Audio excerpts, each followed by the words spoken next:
Hello, good afternoon. This is Carl with the Department of Human Services. We'll be getting started in several minutes.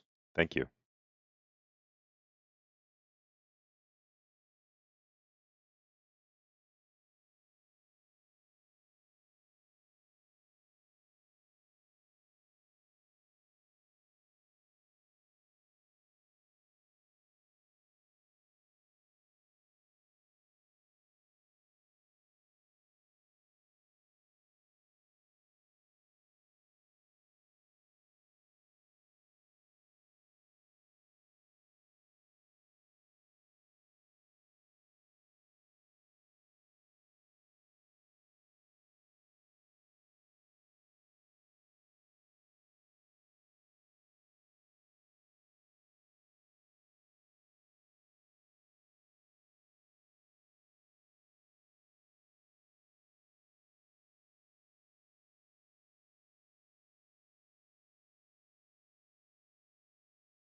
Hello, good afternoon. This is Carl. We'll be getting started in a minute. Thank you.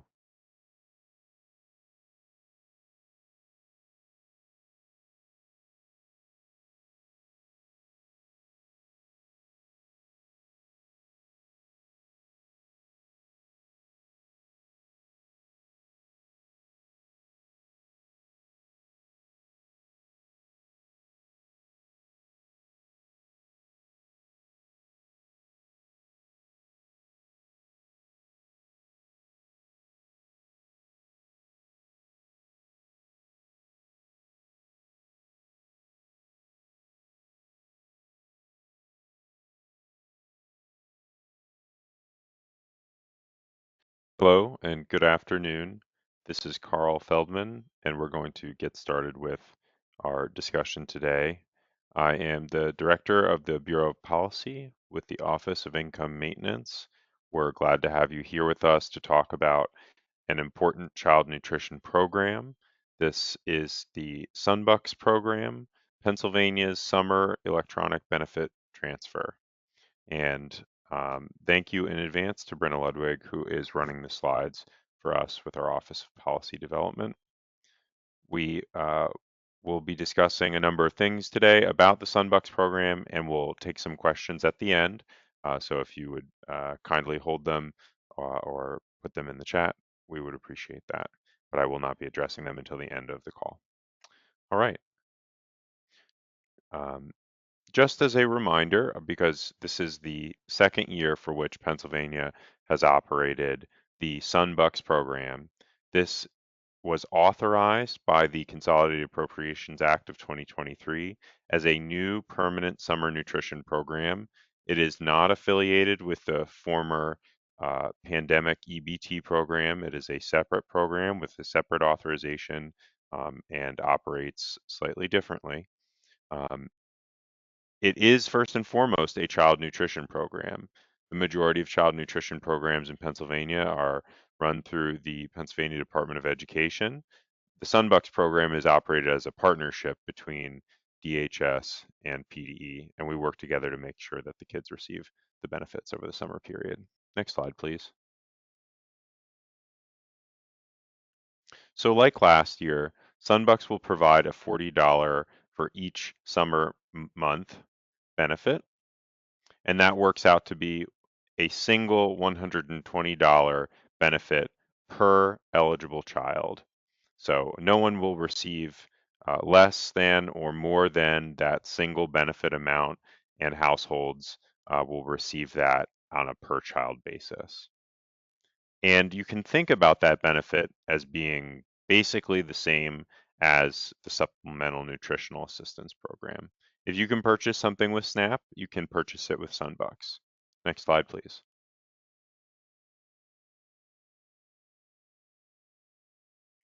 So I think this is one of the challenging aspects of the Sunbucks programs. We want to make sure that we take some time to talk through the ways in which a child becomes eligible to receive Sunbucks.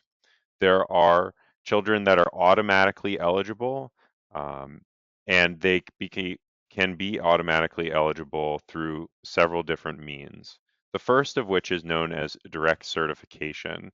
And direct certification occurs when we have information in our income eligibility system for other programs that confers them as eligible for the National School Lunch Program.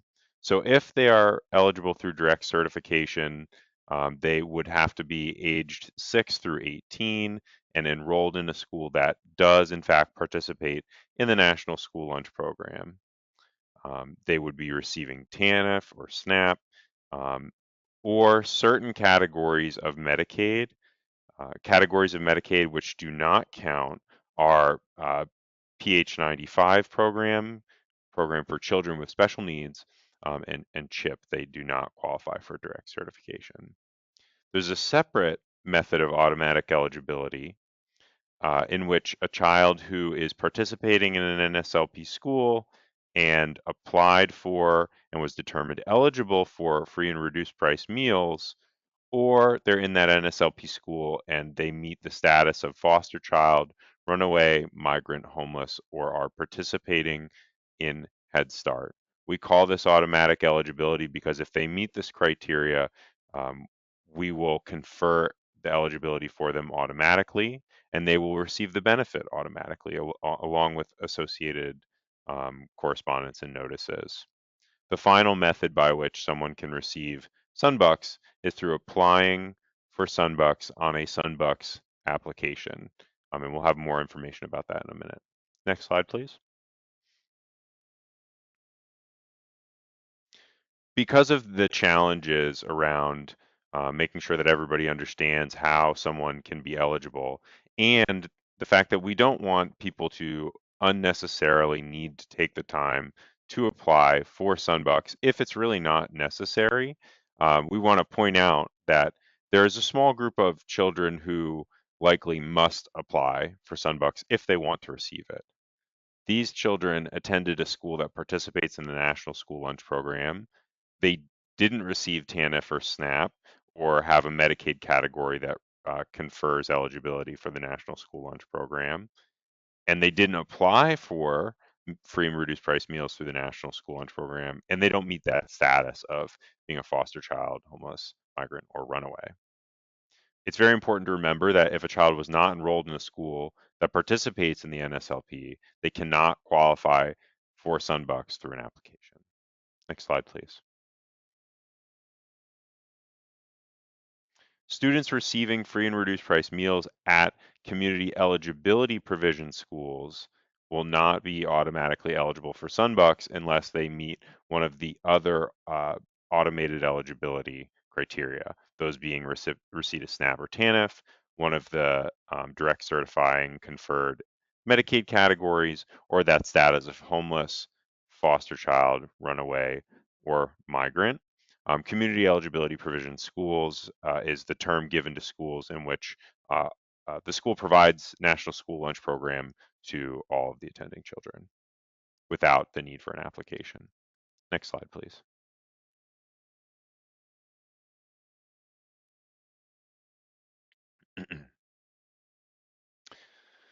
All right, so let's talk about how a child receives the benefit or the child's household receives the Sunbucks benefit. If they're eligible and that household already has an EBT card for SNAP and TANF, we're going to attempt to put the benefit for the child onto that SNAP account. If the child's eligible for Sunbucks and they received a Sunbucks card in the previous year, the benefits will be issued on that previous year's Sunbucks card. If a child is eligible for Sunbucks through Medicaid eligibility, and they are not receiving SNAP or TANF, that means they don't have an EBT card. They only have a Medicaid card potentially. Um, the benefit's going to be loaded onto a Sunbucks card and then sent to the address associated with the Medicaid case. If the child is eligible for Sunbucks based on information submitted by the child's school, the benefit will be loaded onto a Sunbucks card and sent to the address provided by that school. If a child is eligible for Sunbucks through an application they submitted, the benefit will be loaded onto a Sunbucks card and sent to the address on the Sunbucks application.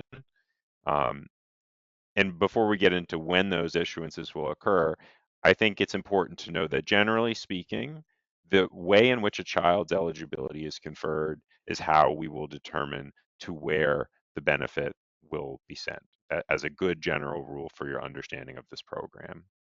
We anticipate that that benefit will be sent in mid-July with all benefits, including those based on direct application for Sunbucks being issued by October. So this is a little bit earlier than we were able to issue benefits in the previous year, and it's our hope that in following years we will be able to issue benefits even earlier in the summer operational period than mid-July. Next slide, please. I want to spend some time talking about the application for Sunbucks, the direct Sunbucks application. These must be submitted to a local county assistance office if it's a paper application. We are happy to share that there will be an online application available in mid-July. We don't have an exact date to share with you at this time, but we do intend to have an online application available for this year. Um, Generally, the income limit for Sunbucks is 185% of the federal poverty level. We want you to know that immigration status is not an eligibility factor for the Sunbucks program. And like other child nutrition programs, client self-attestation of income and household composition can be accepted. It's necessary for us to verify school enrollment, and the application must be signed. Next slide, please. To give you some more information about how we would handle these applications, these are the circumstances under which an application we receive will be rejected. It might be rejected because the child is already receiving Sunbucks through one of the other means of eligibility that we described previously. Um, if the child is not enrolled in a school that provides free and reduced price meals through the National School Lunch Program, if the household is over the income limit, and if the application is not signed, the application will be rejected. And these applications should be processed by our workers within 15 days. Next slide, please.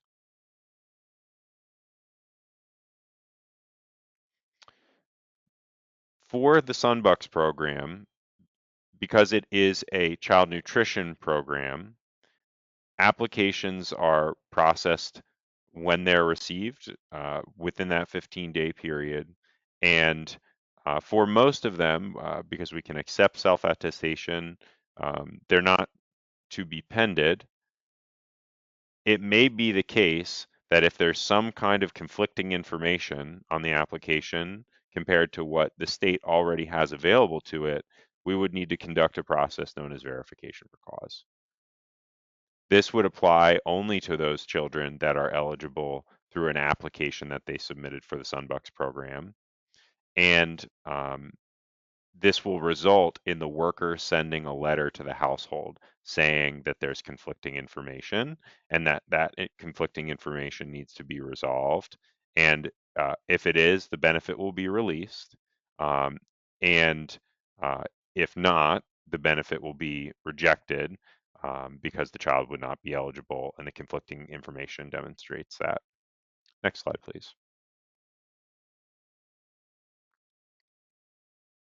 This is one of the new program elements for 2025.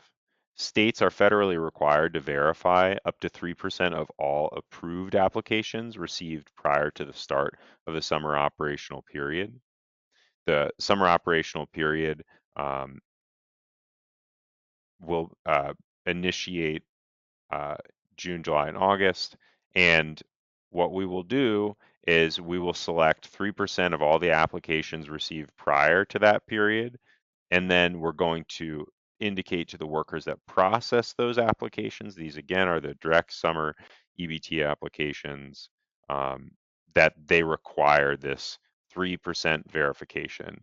It's from a process standpoint, very similar to the verification for cause request. A pending letter goes out, and if information verifying the income of the household is provided, we release the benefit, and if not, we are to reject the benefit, and the child would be considered not eligible at that time. They could, of course, apply again. Next slide.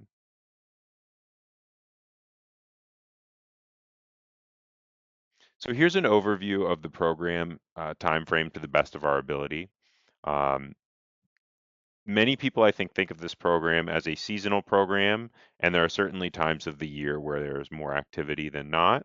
But applications are available to individuals all year round and will be accepted all year round.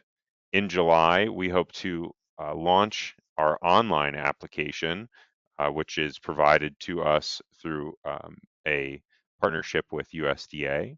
And in mid-July, we will be making our first issuance to children's households of the automatically eligible population. The 31st of August, again, is the last day on which we will accept applications for the 2025 program year. That means if households wish to receive a benefit in 2025, they need to apply by August 31st. September 1st, following from that, is the first day in which we will accept applications for the 2026 program year. So if someone applies on September 1st, that will be considered to be an application for a benefit in the summer of 2026. September 15th is our target deadline for all our 2025 program year application processing. And November 13th is our approximate time frame for the unspent 2025 benefits to expunge. The Sunbucks program has a specific 122-day expungement time frame, and November 13th works out to be 122 days from that expected first issuance, but those expungements will continue on a rolling basis, just based on whenever the funds in the account hit the 122-day federal deadline. November 29th will be the last day for the 2025 program year Sunbucks appeals to be submitted. Next slide, please. Here's a summary of the key changes for this year that we've been able to make. The first one that we've discussed is that we're going to be doing earlier issuances and processing of applications. We think that that will be a benefit to households who are receiving this. And as was said earlier, we hope that we can continue to move the um, issuance and application processing deadline back to earlier in the summer period. We will have an online application available to households. We hope that that is a useful improvement. The 3% verification process is something that was waived for Pennsylvania in the 2024 program year, but is something that we must do in 2025. This is something that's not necessarily a change for the program, but it wasn't um, something that anyone had to deal with previously because of how late the benefits were issued last year. You should know that applications that we receive before July 1 of 2025 must use the federal poverty income guidelines from July 1, 2024 through June 30th, 2025, and then applications received on or after July 1, 2025 must use updated FPIGs. We've also made a number of enhancements on our system processing side, which we hope will do a better job at ensuring that the Sunbucks issuances are targeted to the appropriate household address. We understand that there were challenges in getting the benefits to the appropriate household and household address in the previous year, and improvements that we have made, we think will reduce the likelihood of those same obstacles occurring this year. Next slide, please. It's important that we talk about some of the remaining points of friction in the Sunbucks program.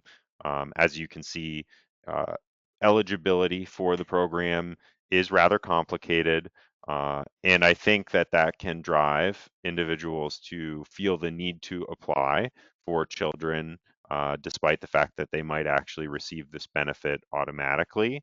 That's always going to be something that we want to communicate to families about, and we appreciate any help that you can be in communicating to families about the fact that your child, their children, might be automatically eligible, and an application may not be necessary for receiving the benefit. It remains the case that we don't have a statewide a database of student enrollment, so that can make matching challenges uh, difficult for the program. That hasn't changed from the previous year, and we continue to do our best to ensure that eligibility conferred by school data goes to the right place.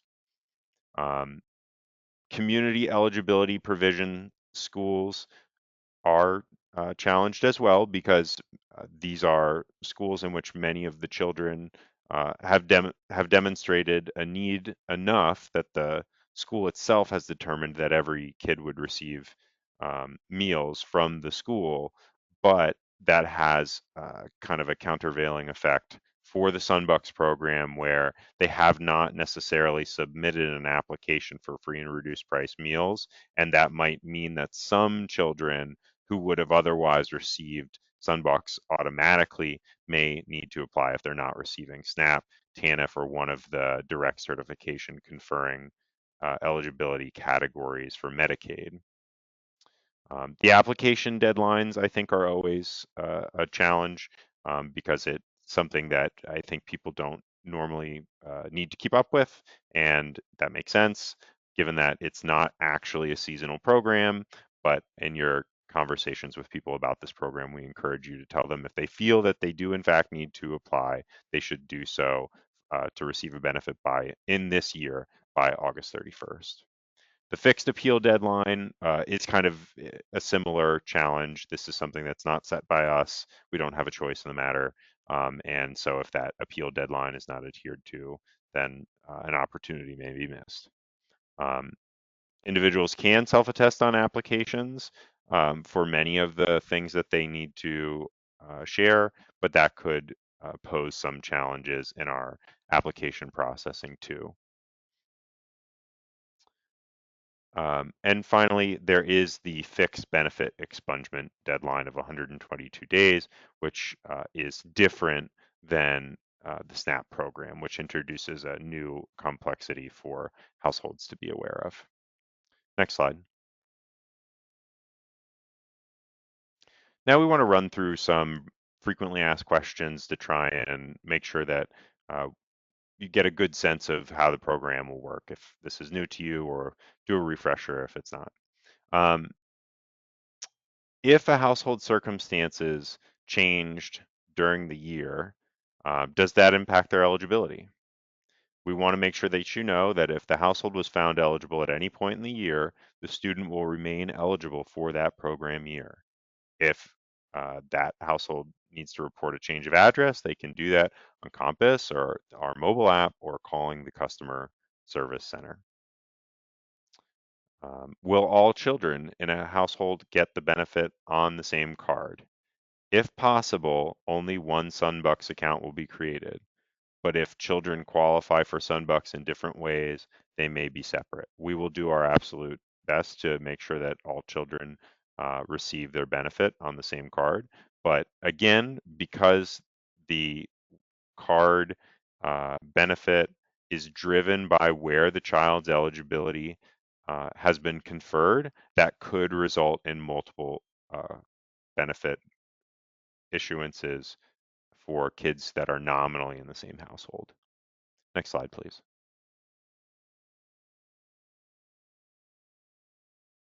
What should a household do if they believe they would receive an automated benefit, but they did not receive one? This is an important question because that deadline of August 31st kind of hinges on it. Benefits will be distributed beginning around mid-July, and all issuances should be completed by October of 2025. Generally, we would say that if a household thought that they were automatically eligible and that the child would receive the benefit, they should contact us about that and we can take a look at the case to see what's taking place. What should a household do if they received benefits for one child but not for another child? It's important to know that siblings can get the benefits at different times. Some children younger than 6 or older than 18 may not be eligible, even if a child is in the same household that is eligible. Next slide.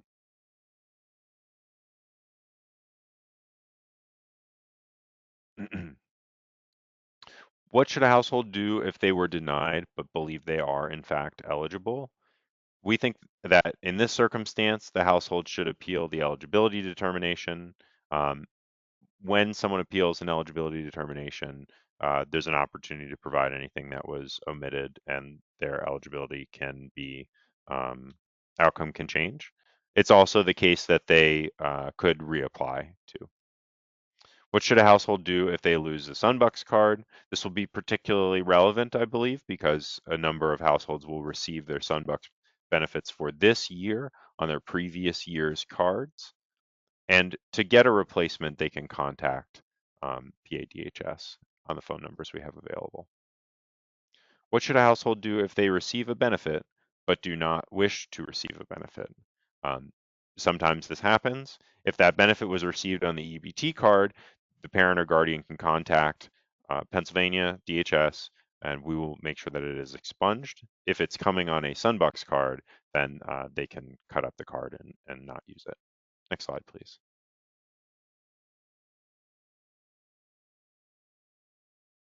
Generally, we want to make sure that you know that assistance is available for handling Sunbucks eligibility questions. You should contact PADHS at the phone numbers listed. And contrasted to that, schools are not in a position to be able to assist households with Sunbucks eligibility and programming questions.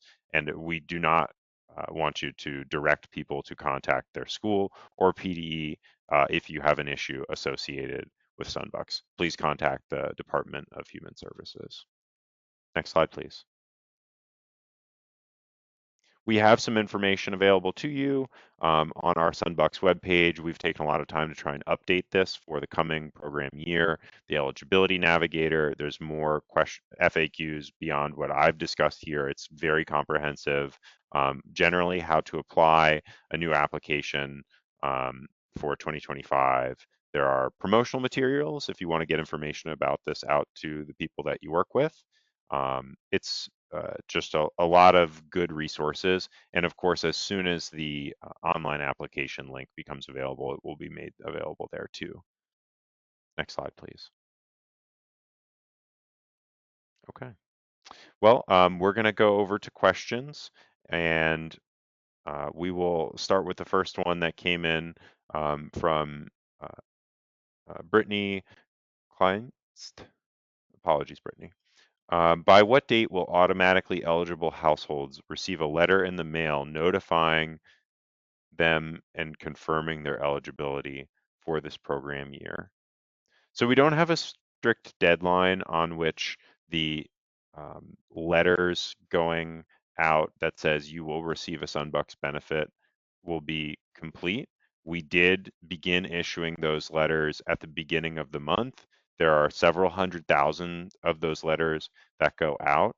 And so the if the person is unsure of their eligibility and Sunbucks benefits have been issued, we're past that mid-July date, we'd encourage them to contact PADHS. The next question we have available is from Jenna Hollinger. Will families be able to sign the application through the online application? I believe the answer to this is yes. Brian, are you on the line and can you also speak to that?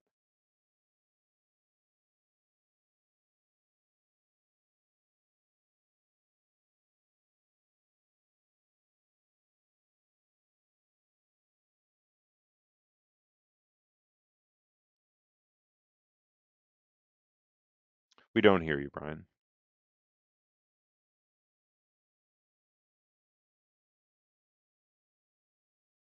Well, we'll include that information on our webpage. Okay. Are there other questions that people have about the Sunbucks program?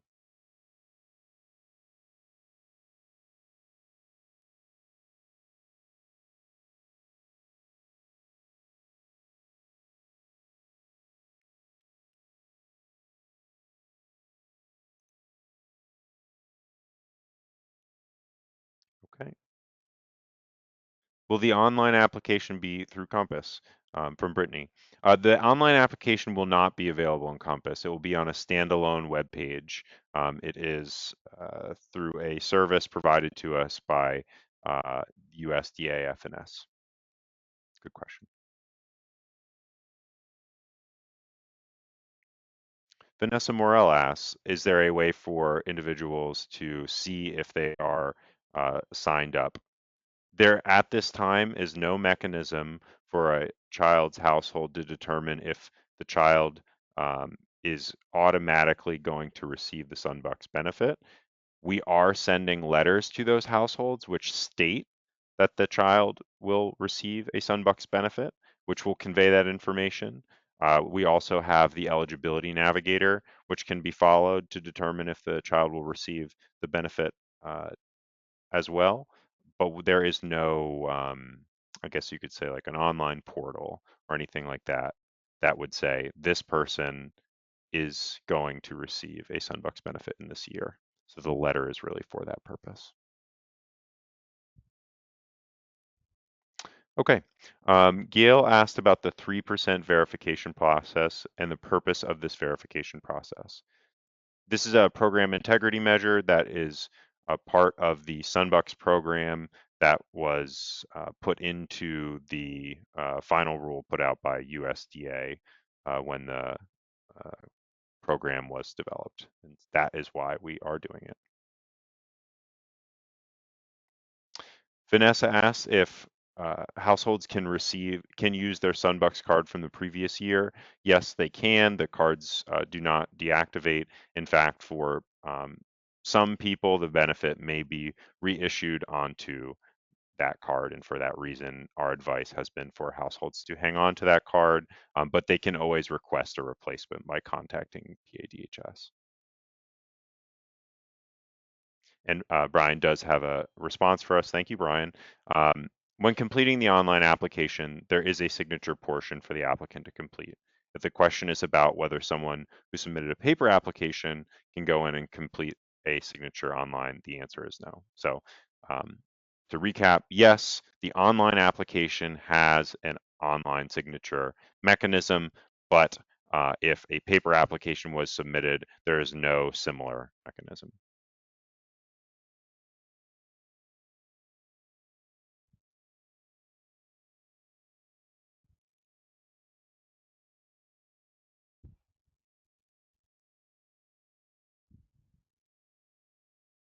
Are there additional questions you'd like to have addressed?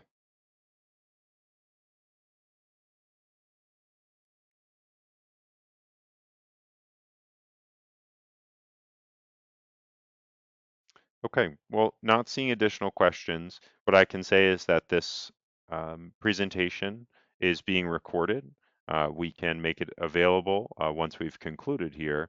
And of course, the broader set of resources that we have on the screen will continue to be updated throughout the Sunbucks uh, summer operational period to try and get people good actionable information about the Sunbucks program. Thank you for your time this afternoon, and we hope that you have a good day.